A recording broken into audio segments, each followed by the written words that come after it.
You often hear the expression in show business of paying your dues.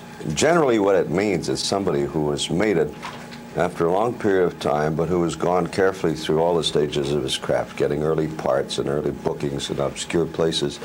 I don't know whether you played obscure places. Oh, boy. But you have played a lot of places before making it really big. This is Mitch Ryan, a Louisville native who is now featured as the star performer in the CBS show Executive Suite. You have paid your dues, Mitch. Well, I would say, I guess, I never really thought about it that way because I had pretty much fun all the way along the line there. But you mentioned obscure places. I remember after I left Louisville, in which I worked 3 or 4 years here, working out at the University of Louisville and the Carriage House Players with Doug Ramey and all. Started with Doug. Actually, this is a great story in that Warren Oates got me to go down to meet this guy. Doug Ramey was doing a play who said he always needs men, and and it doesn't matter. I said, I can't act. What is that? He said, come on. So I went down and he gave me this book and he said, here, read this. You want to play the sheriff in a play called The Grass Harp that Truman Capote wrote. If I suppose I knew anything about Truman Capote, I left right then. Anyway, I started reading and I couldn't read. I couldn't put 2 words together. And okay. So I said, oh, come on. I don't want to. This is ridiculous. I'm wasting everybody's time. Let me out of here. And I went out and Doug came downstairs and followed me down the street and said, come on back. Listen. And I guess it was something about the way he did it and the way he handled it. And so I said, oh, come on, it's ridiculous. I'm wasting everybody's time. He said, oh, come on back. So I went back, but I wouldn't read. I wouldn't read anymore, and I wouldn't do anything. So I stage managed that show, I think it was, as I remember.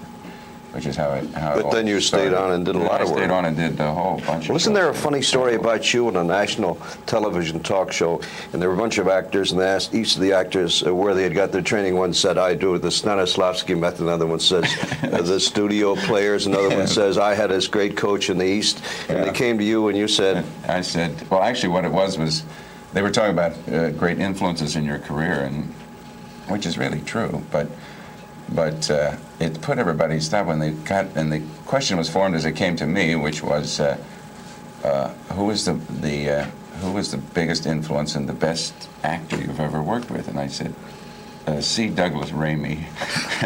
Everybody went, oh, all right, wonderful. And I said, oh, he's a magnificent actor. He's now retired. He toured the world and all that. It's really true, because Doug was really a great influence, and he has a marvelous, incredible way with young actors, which is what we all were then. You and Ned Beatty and Warren Oates are our 3 shining examples of Louisville graduates who've done so well. After a good period of all kinds of supporting roles. You played everything from westerns, I suppose, to modern villains? Yeah, pretty much. Actually, I got a lot of training, and after I left Doug, I went to the Barter Theater, and then I went to New York and worked for Joe Papp in the Shakespeare Festival, did a lot of stuff up there, and then I didn't go out to California until 1969, which was real marvelous. I was on tour, and I got a shot with a good part in a Lee Marvin picture, Monty Walsh, which eventually didn't do too well, but it was a really wonderful picture and did pretty good. And who really saw you and put their finger on you at a crucial stage in your life, would you say? Well, Milton, it's like 4 or 5 buttons, along the line. One time you get a little shot up here. It's not like it's like Jane Rose in Phyllis, that the marvelous article she wrote where she said an overnight success after 40 years. Right. It's kind of like that, really, because it's been 22 years, and it's been a long lot of lean years and a couple of fat ones, and it sort of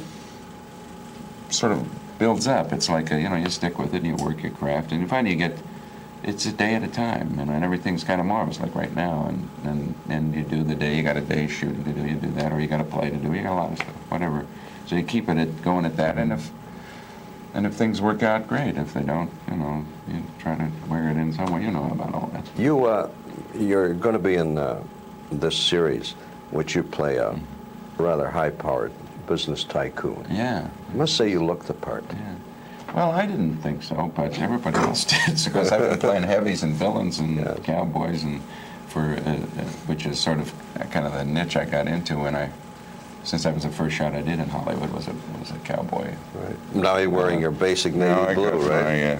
My basic suit on and my tie up and my hair combed. Dudley Saunders, the Louisville Times movie critic and a great admirer of yours, mentioned a story he said to ask you about. He said that back in those days, and I hate to keep referring back to it, no, it's wonderful. that you had developed the habit of like scratching when you were doing a part. Oh, yeah. And somebody worked with you on it, and I didn't get the punch on that line. That you then got rid of the scratching. It was Doug again, Doug Ramey, and I had a nervous habit of scratching in here. A la Napoleon. Yeah, and I was always doing this, and so they worked, and I was playing a part called Biendello in Taming of the Shrew. And so they had worked on this, and it fit in a lot of things, but it just didn't really work in Shakespeare too well. So he thinks I have an opening night, they worked on it in rehearsals, and everything was wonderful. So, and he had a prop for me, and he did all kinds of things, and he kept reminding me and irritating me and everything. So it was wonderful. So opening night, everything works fabulous until my final entrance, and I came in and I was scratching my nose. Just as I came on, I was going like this, which I did unconsciously, except that as I came on, there he was, and I was going like this. Funny. I suppose it's very easy to get a mannerism when you're on stage. Well, it is, because when you're nervous, especially when you begin, you're nervous. You don't know what to do with everything, and nothing's really relaxed enough to really have your control of it. So you unconsciously will do things to kind of take up the slack in that kind of. Doug tells great stories about me all the time, and Warren and Ned too, which is there's hundreds of them that go on at Cunningham's, and I was old Cunningham's. Well, Cunningham's is old, and it's still going there, and it's still a hangout. Do you have a beautiful girl in the executive suite, the CBS yes, my wife, Sharon Acker plays my wife in the show. She's a marvelous. I have seen her, and she is indeed exquisite. And really. Do you get to keep her? Mitch, well, so far, but it's a continuing series, so it's going to go on, and she may take a hike. They all do eventually. They tell me. Not with a nice husband like you, right? Well, your good friends in Louisville wish you well. Oh, okay. And keep an eye on your ascending star. Oh, thank you very much. It's really a pleasure. Well, it's very nice to have you on Omelet on TV 11. Thank you very much, Mitch Ryan. Our guest today on Omelet.